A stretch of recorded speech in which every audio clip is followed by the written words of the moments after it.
Kita akan belajar mengenai Bank Indonesia. Apa itu Bank Indonesia? Sebagai bank sentral kita. Jadi sebelum masuk ke Bank Indonesia itu apa, kita akan masuk dulu ke uang dalam perekonomian. Apa sih uang? Wow, money. Uang adalah segala sesuatu yang berfungsi sebagai alat tukar yang diterima secara umum. Pada awalnya, suatu komoditas tertentu disepakati sebagai uang, misalnya anggur, minyak zaitun, keping logam, dan emas, serta bentuk-bentuk lainnya. Kebayang nggak sih kalian kalau lagi belanja, terus kalian tukar-menukarnya, oke saya mau apel dan saya lagi punya anggur, oke kita barter aja. Dan uang komoditas tersebut nilainya sesuai dengan nilai intrinsiknya. Misalnya logam dengan nilai 10, maka artinya biaya membuat uang logam tersebut adalah 10. Saat sekarang, uang logam koin sudah tidak lagi menganut nilai intrinsik. Maksudnya, makin lama berkembang uang kertas yang cukup praktis, ringan, dan mudah dibawa, lalu saat ini muncul bentuk kartu plastik yang bisa digunakan alat pembayaran dan uang digital, seperti kartu ATM, Visa, Mastercard, GoPay, Dana, dan sebagainya. Kalian pasti punya salah satu dari yang saya sebutkan tadi kan ya. Nah, lalu fungsi uang. Uang sebagai media transaksi, uang sebagai penyimpan nilai, uang sebagai satuan hitung, uang sebagai alat pembayaran, dan yang terakhir adalah uang sebagai instrumen untuk spekulasi. Nah, ada bagaimana sih perhitungan komponen jumlah uang beredar, yaitu M1 sama dengan uang inti, M2 sama dengan M1 plus giro, M3 merupakan M2 plus tabungan dan deposito. Contohnya bisa kalian lihat di PPT. Itu bagaimana cara menghitung jumlah uang yang beredar saat ini. Oke, Bank Indonesia sebagai bank sentral dalam perekonomian yaitu mengatur uang yang ada di negara kita. Peranan bank sentral itu sangat strategis dan bank sentral merupakan satu-satunya lembaga yang berwenang untuk menyediakan dan mengedarkan mata uang sebagai alat pembayaran. Masih ingat kan kemarin ada uang senilai 75.000 yang dikeluarkan oleh Bank Indonesia.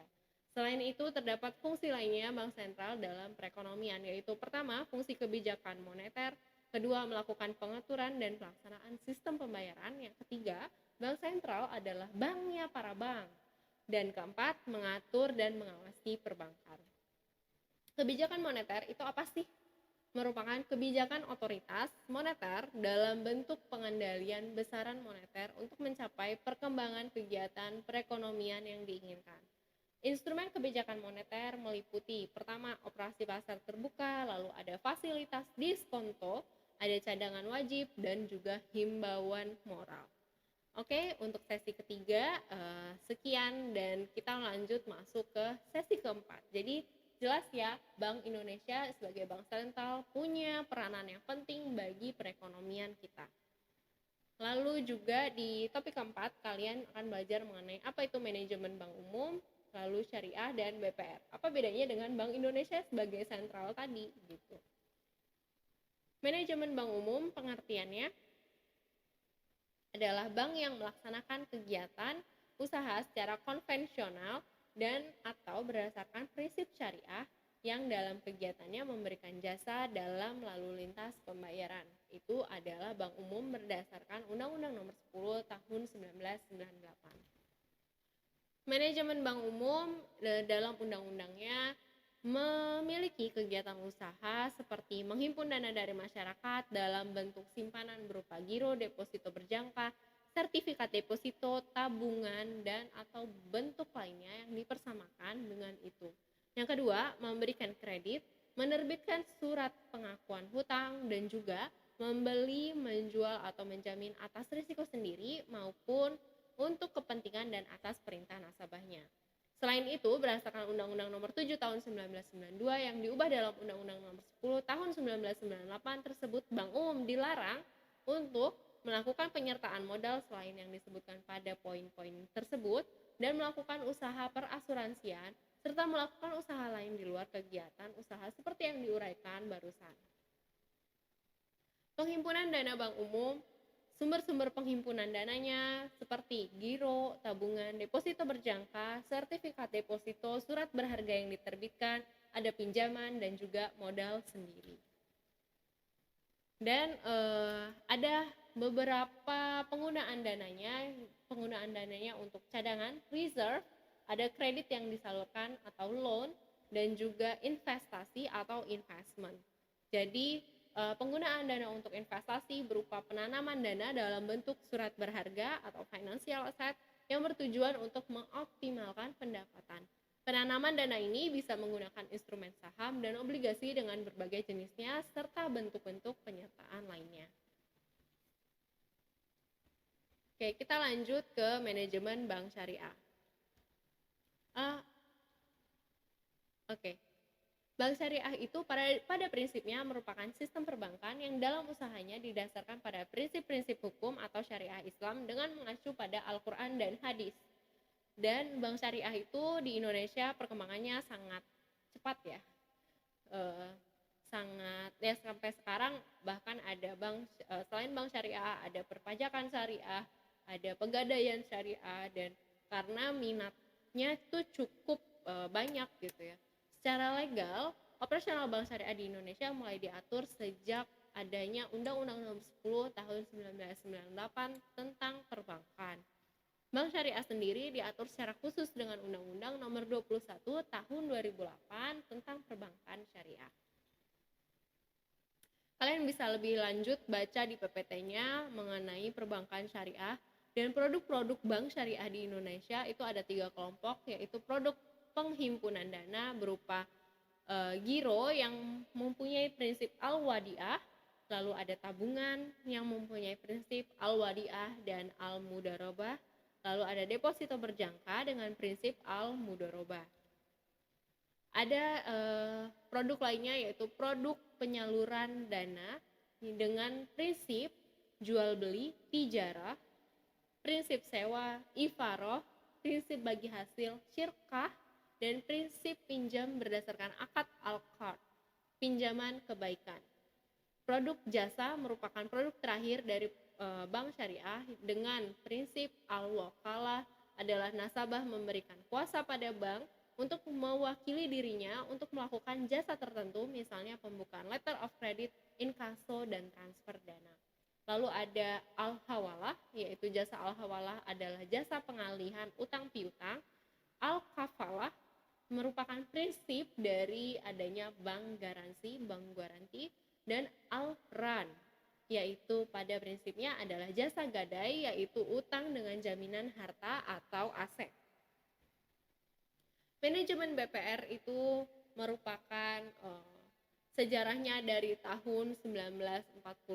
Keberadaan BPR diawali dari keinginan untuk membantu para petani, pegawai, dan buruh untuk melepaskan diri dari jeratan rentenir. Wow, itu sangat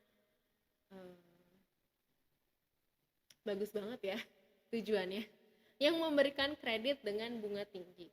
Tahun 1988 merupakan momentum bagi perkembangan BPR di Indonesia. Pada tahun 1988 juga pemerintah mengeluarkan paket kebijakan Oktober 1988, yaitu namanya Pakto 1988. Melalui keputusan Presiden RI nomor 38 menjadikan momentum awal pendirian BPR baru. Kebijakan tersebut memberikan kejelasan mengenai keberadaan dan kegiatan usaha Bank Perkreditan Rakyat atau BPR.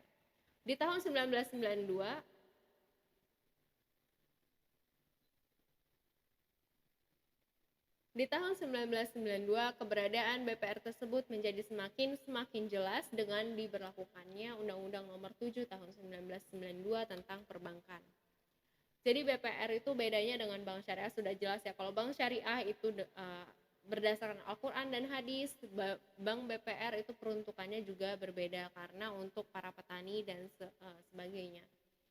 Kegiatan usaha BPR dan BPRS, kegiatan operasionalnya meliputi menghimpun dana dari masyarakat berupa simpanan, deposito berjangka, tabungan, dan atau bentuk lainnya, lalu memberikan kredit, menyediakan pembiayaan dan penempatan dana berdasarkan prinsip syariah sesuai dengan ketentuan yang ditetapkan oleh Bank Indonesia, serta menempatkan dananya dalam bentuk sertifikat BI atau SBI deposito berjangka, sertifikat deposito, dan atau tabungan pada bank lainnya. Jadi yang tadi prinsip syariah itu lebih kepada BPRS ya, Bank Perkreditan Rakyat Syariah. Lalu ada selain itu Bank Perkreditan Rakyat dilarang untuk menerima simpanan berupa giro dan ikut serta dalam lalu lintas pembayaran. Ada melakukan kegiatan usaha dalam valuta asing, BPR tidak boleh untuk melakukan hal itu. Ada melakukan penyertaan modal, melakukan usaha perasuransian, melakukan usaha lain di luar kegiatan usaha sebagaimana dimaksud dalam poin yang sebelumnya. Manajemen BPR, untuk mendirikan BPR paling sedikit punya 5 miliar rupiah bagi BPR yang didirikan di Jakarta. Lalu paling sedikit setidaknya memiliki 2 miliar rupiah apabila BPR-nya didirikan di Pulau Jawa, Bali, atau Kota Bogor, Depok, Tangerang, dan Bekasi. Memiliki 1 miliar rupiah jika BPR-nya didirikan di ibu kota provinsi di luar Jawa, Bali.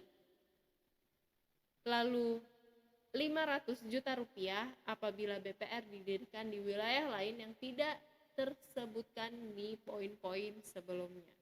Oke, mungkin itu saja penjelasan dari saya. Jangan lupa untuk mengerjakan tugas, dan di forum sesi diskusinya itu sudah ada di LMS, tinggal kalian tulis saja di LMS dan jangan lupa mengerjakan tugasnya. Kalau misalnya ada pertanyaan lebih lanjut, kalian bisa tulis saja di kolom komentar atau langsung aja di WA saya atau di email juga boleh, silakan.